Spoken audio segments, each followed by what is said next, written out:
Okay, yeah, hi. Yeah, so like I said, this is the Business Studies AS section. I'm Mr. Aled Thomas. I currently teach at Llanidloes High School.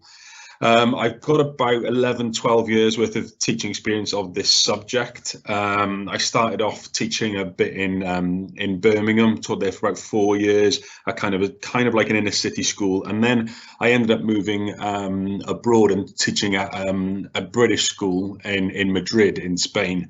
And the reason I can't tell you this is I've sort of taught at a very different school, so sort of an inner city school, an international private high achieving school, and then a sort of rural school in mid Wales. And there's various things that I've learned from sort of all three settings that I've taught at that can kind of really be applied as some sort of real good nuggets of advice that kind of hopefully you can take on. That's a picture of me scrubbed up slightly better than I am this evening. So I'm going to go through a little bit of sort of well, a bit of admin first, just to sort of like go through exactly kind of a bit of the plan of what's going to happen, and kind of some stuff from the WJC website that you may have seen, you may have not seen. Okay. So first thing is this is straight from the exam board, is why you study business studies. Okay, but essentially what it's trying to get you to do is to understand how businesses work. Okay, but really the crux of the subject is, and what people sort of can get bogged down to a little bit too much, is the fact that, oh, you study business studies, you've got to have real good numerical skills. Okay, really, so the basic numerical skills you need for this subject isn't particularly high. As long as you can sort of add, take away, divide, multiply, that's all that's required when you're sort of doing the finance section of work. Really, it's more sort of a logical way of thinking that you need for this course. I'll do a little bit more later on this, but we're looking for you to be able to write analytically and evaluatively pretty well. Okay, so be able to kind of go, this is what's good, this is what's bad about it, this is what my final opinion is, and this is why. And that's ultimately what the course is doing. Okay, without sort of getting into sort of political issues from the 1980s, 1990s, or whatever. It's really to sort of try and encourage you to be able to be sort of, mobile in your professions. If you think about it, most jobs involve you looking at what's good, what's bad about something. Okay, and sort of making decisions and justifying why. Just so for the reason these courses are set up like that is for you to be occupationally mobile. Okay, so that's what this course is about. Now, a lot of the content, particularly at AS, isn't mind-blowing. Okay, particularly as unit 1, because often business studies can be a subject that people only take on once they've reached year 12. They may not have studied it at GCSE, so a lot of unit 1 really is covering a lot of the stuff that you may have covered at GCSE. So it's giving you kind of a good grounding. Unit 2 does take it into a bit more depth, to be fair, but that's kind of where we're kind of currently at in terms of the content and what will be required from this course. You probably know already what the exams look like. Okay, you've got the Unit 1 exam, which is a shorter exam. Okay, it's only worth 60 marks, 15% of the overall qualification. Okay, an AS Unit 2, okay, which is a two-hour exam, and it's worth 25% of the overall qualification. Okay, for for doing AS and A2. Okay. So for the actual, if you're only just studying for the AS, okay, the Unit 1 exam is worth 37.5%. Okay, and the content areas you're looking at below: enterprise, business plans, markets, market research, business structure, location, business finance, business revenue, and cost. Now, you will probably also know that some of that content has been taken out, and I'll touch upon that in a little while. Okay, but if, again, you have studied this at GCSE, you'll notice that there is a lot of crossover from some of the stuff that you did quite early on, probably in year 10. Okay, so you looked at entrepreneurs, you looked at what marketing was, you looked at why businesses were set up in various locations, and then into year 11, then you looked at different sources of finance. You looked at profit and loss accounts, you looked at cash flows. Okay, you looked at break-even charts. Okay, so that's kind of Unit 1. And then we move on to Unit 2. Okay, this is the sort of one with more weighting, because, like I said, Unit 1 is a little bit more of kind of, let's get everyone that's sort of on a level playing field. They may not have studied it before. Okay, so this is where 62.5%. Okay, and if we look at the different areas that Unit 2 involves, we've got marketing, finance, people and organizations, essentially a human resources unit, and operations management, which is basically a unit on manufacturing and production. Okay, and being efficient, being productive, and so on. Okay, essentially what this unit does is it looks at 4 real important areas or functional department that you would find in a business. Okay, so you would look at what the marketing department does, how they go about finding out what they need to know, how they adapt the features of the product, how they or service, where they advertise it, where they're going to sell it. Okay, the finance department, okay, that would look to set budgets, prepare accounts, make financial decisions. Human resources department, making sure the right people are in the right jobs at the right place at the right time. Okay, and then looking at operations management, how productive your labor is, how productive your capital is, and so on. Okay, so what are the exams basically going to look like? Okay, Unit 1, short answer questions with some case studies and short essay questions, mainly knowledge and some analysis, and I'll get on to what I mean by knowledge and analysis on the next slide. Unit 2, there's less focus on short answer response, okay, and more sort of short essay questions and 1 longer essay questions, and we're looking at more analysis and some evaluation there. Okay, and we'll look at the weighting of that in a couple of slides time.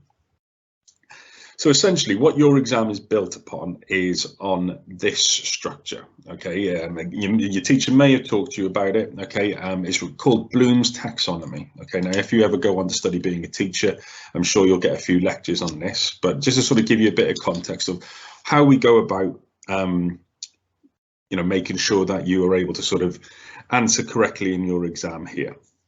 So if you have a look at the bottom here, you've got AO1, which is your understand section. Okay, now this is sort of your building block of your qualification, okay, or of any sort of learning that you do. First of all, you need to make sure that you understand all the concepts that's required. Now, maybe your teachers, I know that I do in my class, I'm continually banging on about making sure that you understand and you learn your key terms, because if I can give you a particular business term and you can repeat it back to me, or you can give me a definition back, you will show that you have this ability to understand, okay, what all the concepts are. Okay, and that will give you your short answer questions, your 2-mark questions. You're able to bang that out. You're able to sort of give me a definition, maybe include an example, and so on. Okay, now that is your very sort of basic sort of level of what you need to show in your exam. And if you can only really show that you're able to understand concepts, your mark is going to be kept at relatively low, because you're only really showing basic level skills there. Okay, so the way I always try and explain it to my class is, if I asked you, what number does Ronaldo wear for Manchester United? Okay, well, you could tell me, okay, well, I know that he wears the number 7 shirt. Okay, what you've done there is you've shown that you know something. Okay, there's no real higher level skills there. Okay, right. Next level up at AO2 is to apply. Okay, now it's basically what you're using there is you're looking at the knowledge that you've got, and you're able to apply that to a particular context. Now, if you've done any past papers or looked at them, what you get is you often get case studies at the start of each question or each section of questions. Okay, so if you are required to maybe give a sort of a 3-4 mark answer, maybe 5-6 marks to a certain extent, okay, you need to be able to sort of show that you understand what you're talking about in context. Okay, so you're able to explain it in the context of the case study. You can maybe get application marks by including examples, and we'll get onto some of that a little bit later on about how you might go about doing that. Okay, and then the next level is AO3. Okay, AO3 is the ability to analyze. Okay, and what I mean by that is analyze essentially sort of a posh word for advantages and disadvantages. Okay, probably when you get on to sort of A2 level, analyze can also mean I agree with the statement or I disagree with the statement. But in general, at AS level, you are looking at what is good and what's bad about a certain situation. Okay, so if I sort of tie it back then now to sort of something I talked about in the understand level. Okay, so what you would be looking to do there, so you've shown me you can understand what number Ronaldo plays in for Manchester United. Okay, if you are analysing something, you're able to kind of go, who is a better footballer, Ronaldo or Messi? Okay, well, what you can do is you can list Ronaldo's good points and Ronaldo's bad points, and you can tell me Messi's good points, and you can tell me Messi's bad points. Okay, that is what you've shown there. Is you have shown application because you are talking about the main context, but you've also shown me that you can tell me what's good and what's bad about that particular issue. Okay, and then we take it on to the next stage, which is your evaluate stage. Okay, now in evaluation, what you're looking to do is you're looking to make a decision. Okay, so in the example that we've had, Ronaldo versus Messi, who is better, you make a decision. Okay, and then you're able to justify that decision afterwards by looking at some of the reasons that you've come up with or some case study evidence to back up your point. Now, we'll do a lot more work probably in the later sessions on sort of using this in, looking at some exam questions, but the further you're able to move up this scale, this triangle, the higher grade that you're able to sort of get. If you're able to sort of show that you are able to analyze and evaluate, you can really hope to get much higher grades in your AS exams. Okay. So if we think about the exam weighting, okay, if you look at AS Unit 1, AS Unit 2, okay, in terms of how things are distributed, okay, if you particularly look at AO3 and AO4 for the two exams, you see that there is a much higher weighting on AO3 and AO4 and showing those higher order skills in Unit 2, okay. So Unit 1 does allow you to kind of show, you're not required to show those higher order skills as much as you are in Unit 2, even though you do need to, okay. Also included this on there in terms of roughly what marks you're going to probably need in order to get the grades that you want. Now, I think there is going to be some sort of change maybe with WJC, but what we need to do is we need to try and aim to get as high a grade as we possibly can do. Try and maybe mark that we possibly can do. I don't want to sort of get too bogged down on what do I need to get a B, what do I need to do to get a C or whatever. Okay, we need to try and concentrate on getting a high mark as much as possible. Okay, so off by looking at business unit 1. Now, what the outline of the plan is for these particular revision sessions is to go through unit 1, go through unit 2, and then we'll look at sort of examples of questions, okay, and how we're going to go about answering them. Okay, so in terms of what comes up in Unit 1, okay, enterprise, market structure, supply and demand, market research, consumer protection, business structures, stakeholders, business location, finance, costs, and breaking even, okay. Some of it has been taken out, which is shown on this next slide, okay, so we can see that business plans have been taken out. Okay, we don't need to know this part of market, we don't need to know what market segmentation is, okay, and we've also, business location has also been taken out, so a fair chunk of things have been taken out. Okay, so we'll start looking at things in turn. Now, slightly different to other subjects, with business studies, because of the way that sort of the exam papers and the qualification is set up, when we're looking at particular responses to questions, particularly long mark questions, you have to bring in a lot of information from different aspects of the curriculum. Okay, which is why I've kind of going, right, we're going to hammer the knowledge first, make sure we understand everything, okay, and then we start looking at going sort of deeper into exam papers. It's exactly how I set up my classes at Flinders High School. We sort of really sort of hammer the curriculum, okay, we really just sort of go through what do we need to know, what do we need to know, what's the knowledge, what's the key terms, what's the advantages and disadvantages, okay, and we're sort of getting to the point now with my year 12 class, and the curriculum is probably 2 weeks from being finished, so we have got lots of time to sort of work on exam technique before exam season really starts. Okay, So what I'm going to do, okay, is I've divided them all up into the sections that is guided by the exam board. I'm kind of quite OCD, and I don't like to I like to sort of learn things in turn, and I like to sort of be real clear on what I'm learning and what essentially what I'll be teaching you guys as well. So this again is from the exam board. Okay, this is what you're going to be able to do by the end of this unit. Okay, I won't kind of dwell too long on that on each section. Okay, but this is sort of the outline of what we're learning in this section of work. Okay, I also picked out all the key terms that you'd really have to have a good quality understanding of. Now, with Unit 1, okay, particularly sort of early on the sections, okay, there's a lot of key terms for you to understand, because essentially you're trying to get you up to speed as quickly as possible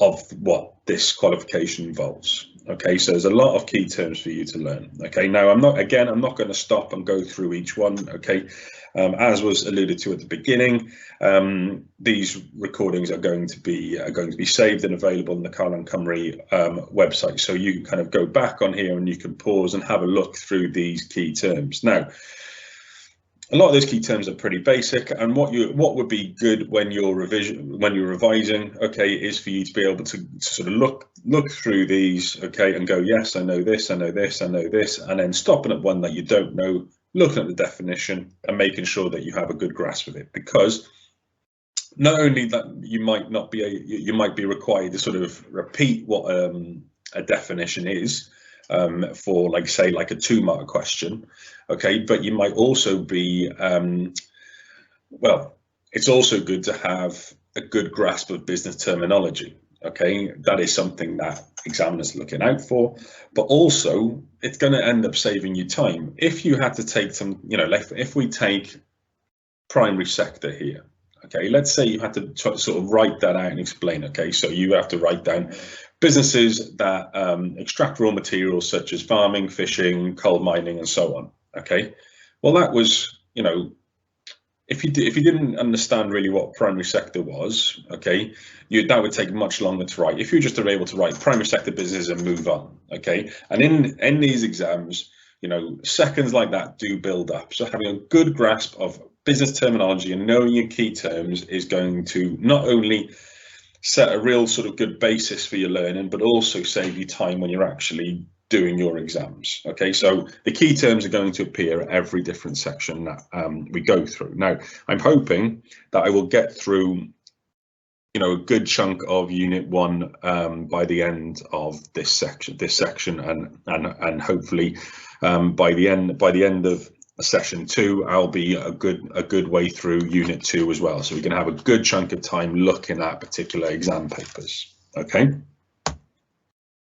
In Unit 1, I've made some assumptions as well. Okay, is that in different sections of Unit 1, I've concentrated upon what I think might be the more complex issues. I've kind of sort of assumed that you know what some things are. Okay, so I've kind of assumed that you know what enterprise is. It's one of the 4 factors of production. Okay, and it organizes land, labor, and capital.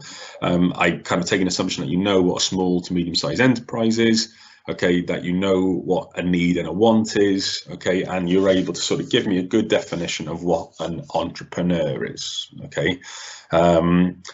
Now, the last bullet point is, what examples of famous entrepreneurs are there? It doesn't particularly come up in the learning objectives or sort of an outline in the what the curriculum says. However, the reason I put that in there, and one thing I ask my students to do, is have some look at some entrepreneurs and think about what motivates them, what they're like, what the characteristics are, which is what we'll sort of talk about in a second.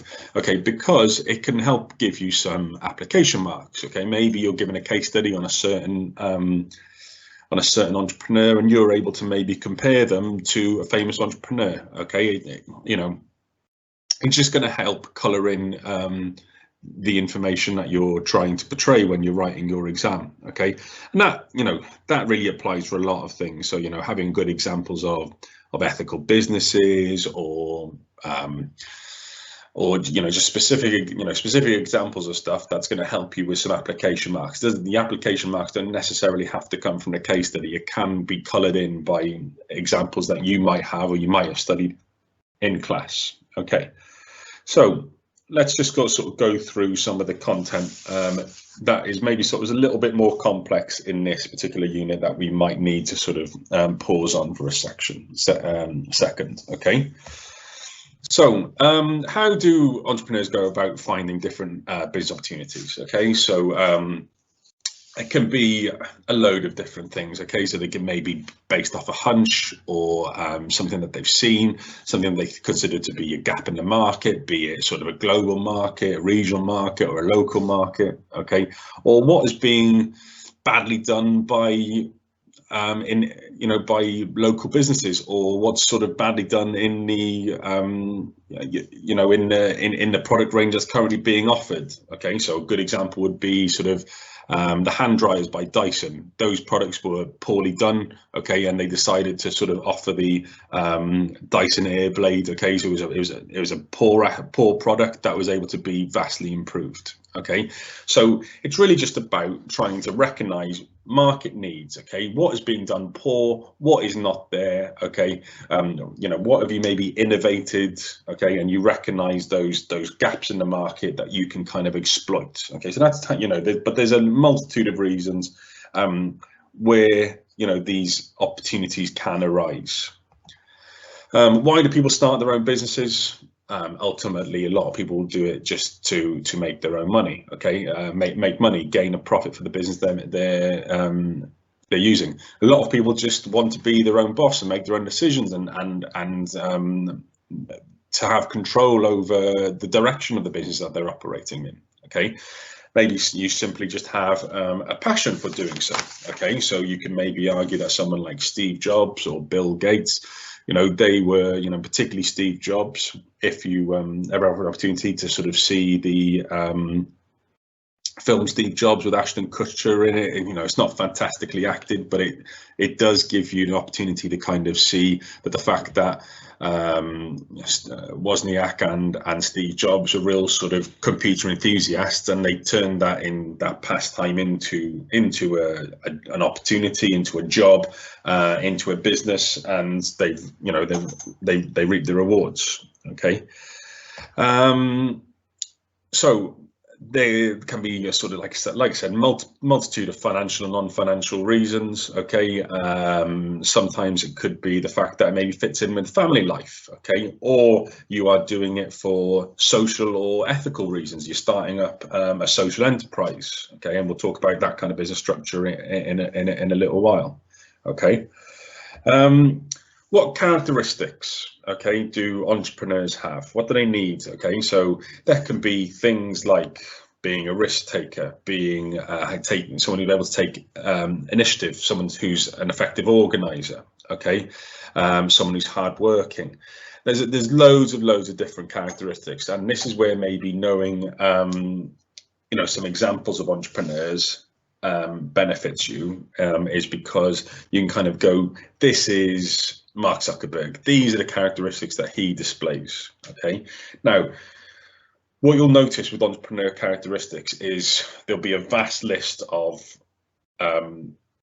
characteristics that can be applied to entrepreneurs, but you don't need all of them to be a successful entrepreneur. For example, being a good entrepreneur, apparently one good characteristic is being a good communicator.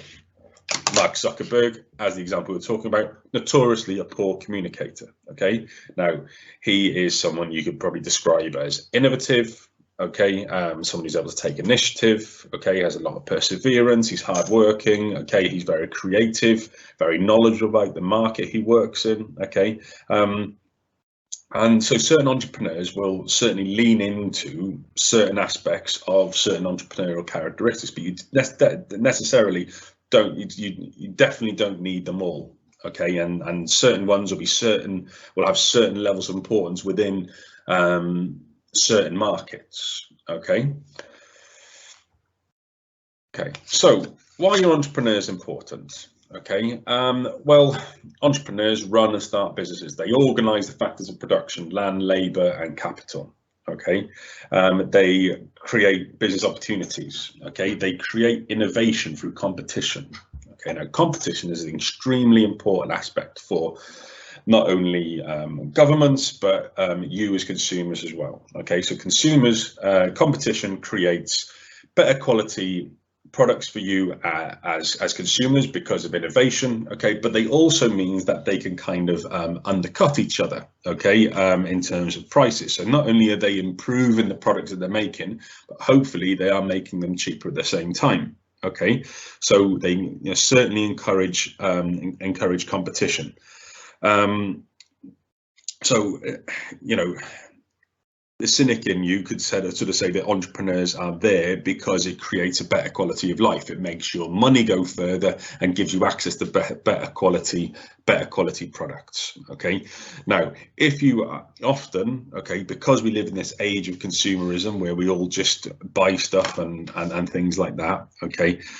If you're able to access good stuff at cheap prices, then you are happy. Okay, if you are happy, you are maybe less likely to vote for the rival political party. So governments are real keen on entrepreneurs, okay, to sort of maintain the status quo and make their sort of their electorate happy on the sort of the products and the services that they are consuming.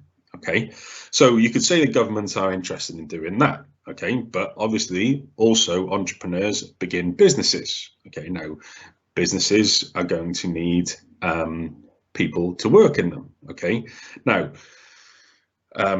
if entrepreneurs are able to start businesses and get people who are currently unemployed into work, well, the governments are very happy with that. Okay, so not only does that mean maybe you'll have to pay less unemployment benefit, those people who are now off unemployment benefit are now paying taxes.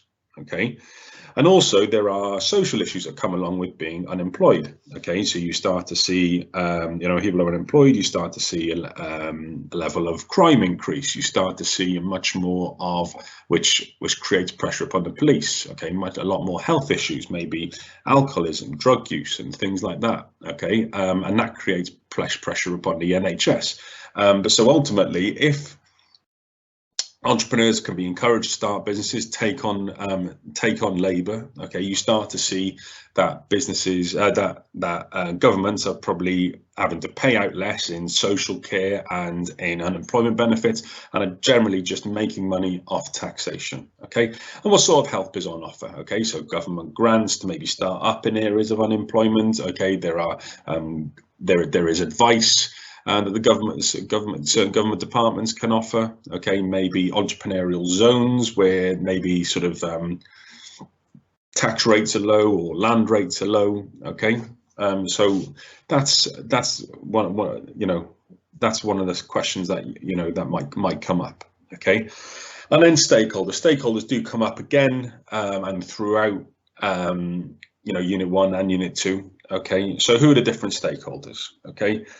Now, it's good to know the different stakeholders, particularly when you're doing your kind of evaluations in your questions, because you need to sort of understand the impact of certain business decisions upon different stakeholders. Okay, so you need to know who those stakeholders are. So they can be consumers, employees, suppliers, managers, shareholders, local community, government. Okay, you need to understand how they are impacted by a certain decision. Okay, and you've got to sort of appreciate that stakeholders will probably have conflict on sometimes certain issues will impact certain stakeholders positively and will impact others negatively. So let's say, for example, that a business wants to invest in some brand new technology.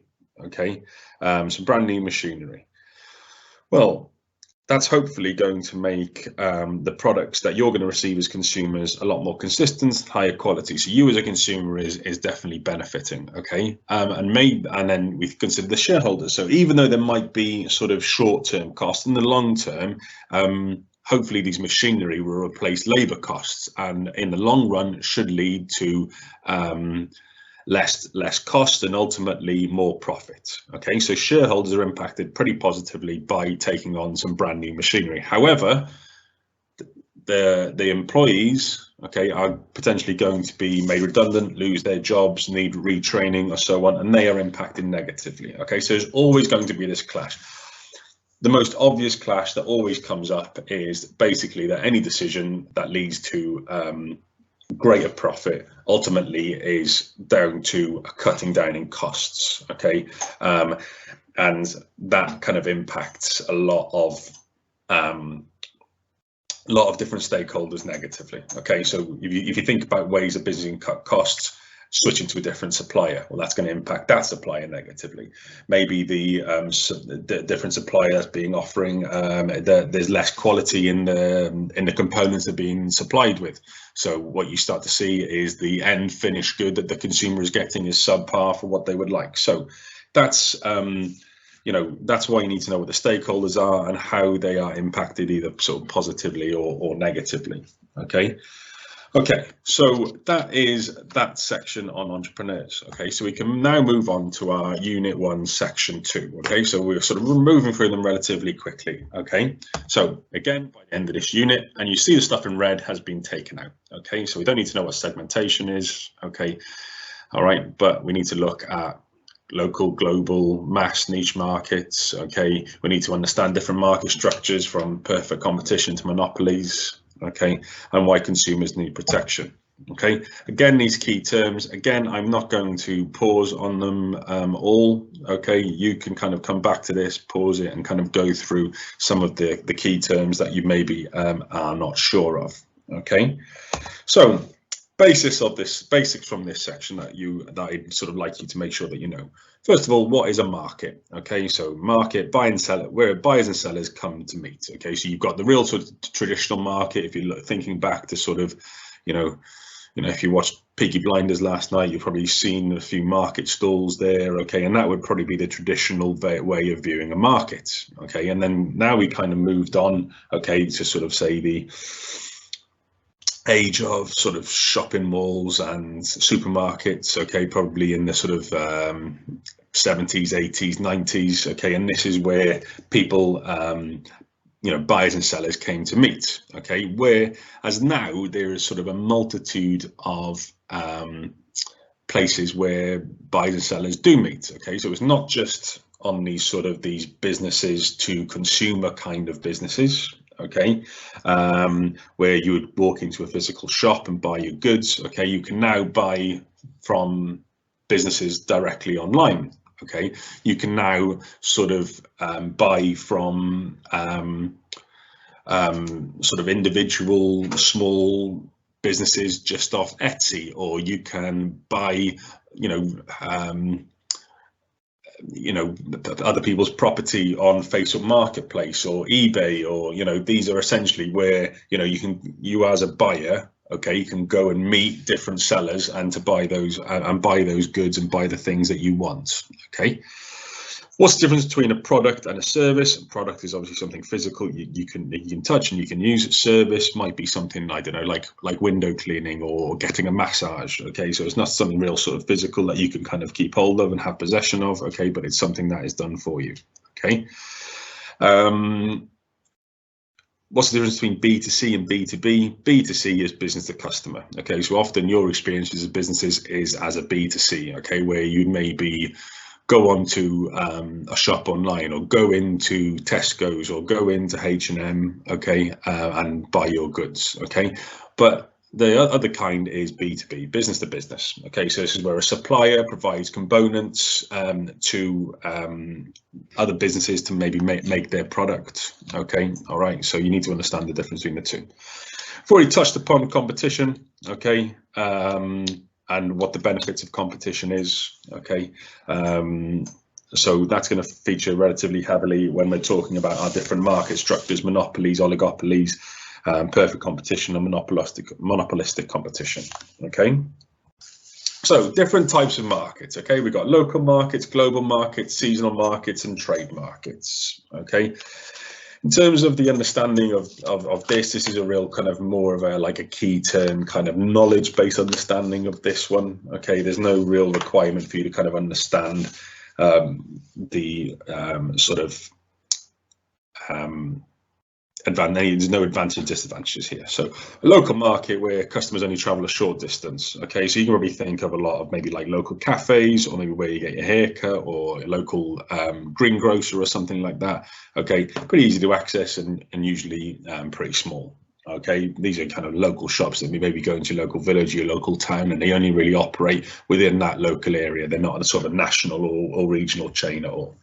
Okay, then you've got different global markets. Okay, all right, so these are markets that are sold overseas, all over the world. Okay, and when we start to look at global markets, we start to think that maybe there is maybe a requirement to maybe adapt your products. Okay, maybe you have different packaging, pricing, or promotional strategies. Okay, so maybe if you think about a real good example to think about this is maybe when you've gone on holiday and you've walked into a McDonald's and you've realised they've got some sort of random burger that you don't see in the UK.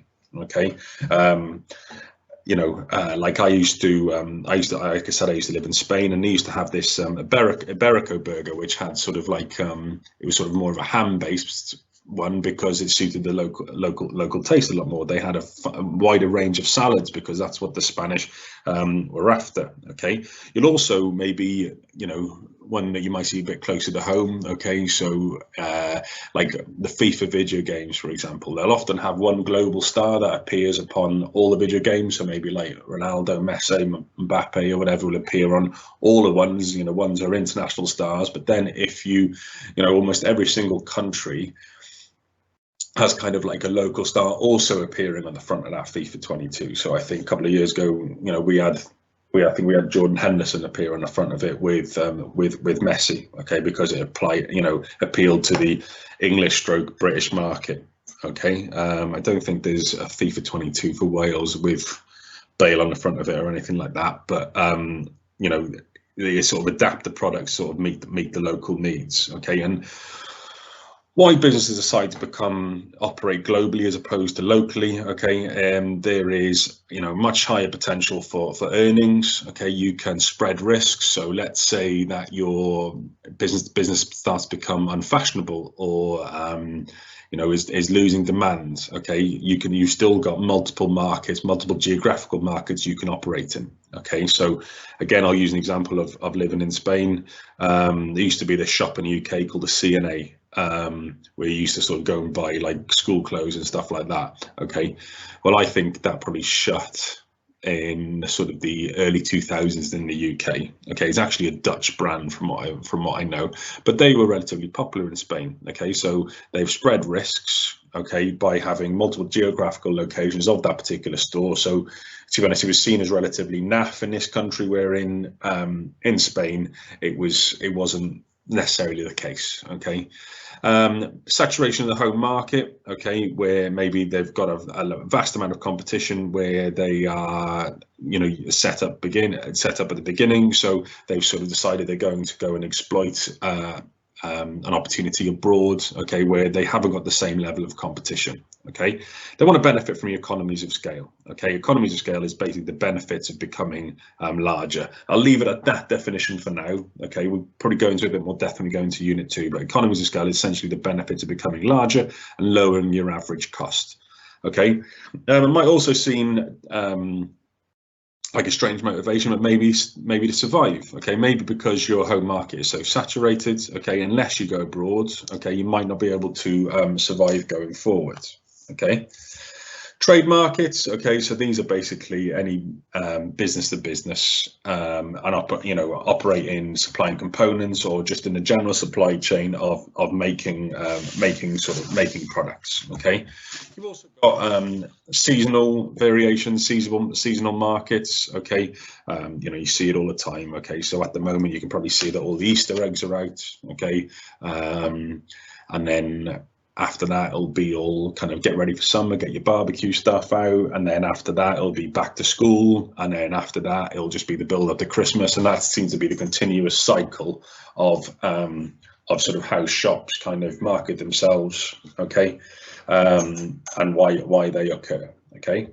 We also need to know the difference between mass and niche markets. Okay. Now, in mass markets, what you often see is very little segmentation. I know we don't touch upon that, but you know, basically not differentiating by sort of gender and so on. Okay, often you'll see sort of flow production methods. They are homogeneous goods, okay, and mass produced. Often, sort of, if you're thinking about methods of production, you've got your sort of your big machinery that can kind of run a lot of the same products over and over again 24 hours a day. And then you've got your niche products, okay, where you know, there's sort of individual needs that are trying to be met in that one. Okay, so maybe if you're thinking about, you know, niche interests, maybe like archery or badminton or something like that, these are not mass produced goods, and they're not trying to meet a lot of different market segments. It's very specific to the kind of things that they want. Okay, so how we go about analysing and interpreting the market. Okay, so we essentially undertake, you know, you can take some secondary research on this. Okay, so you probably know what the difference between primary and secondary research is. Okay, but you can kind of find out, if I was to give you a little task now of kind of going, find out the market size of the international trainer market. Okay, of, like, you know, all the sales of Puma, Nike, Adidas, and so on. Okay, and then I said, right, find out what the market share for New Balance is. You could probably do that relatively quick upon, you know, just doing some internet research. Okay, you could probably then find some examples of what the market trends are. What are people buying? Okay, are they buying more high top trainers? Are they buying? Are they sort of are the sales of Air Jordans going up? Are Adidas following this trend, and so on? Okay, so you probably find some examples of where market trends are happening. Okay, all right. The next thing we've been moving on to is looking at different market structures, and I definitely don't want to rush that, because that's probably some of the most complex stuff from Unit 1, including supply and demand. Okay, which what we'll do is we'll start the next section at. Okay, I realize I've kind of spoken quite a lot at that. Is there any anything in the Q&A that I can try and answer?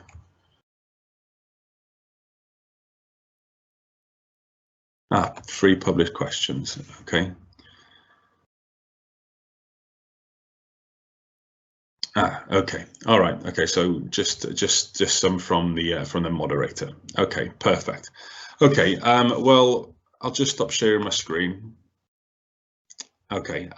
So what we'll start off on the next section is we will start looking over the different market structures, supply and demand, and hopefully by the end of next section we would have next session we would have started our unit looking at Unit 2. So thanks for tuning in, and see you next Monday. Thank you.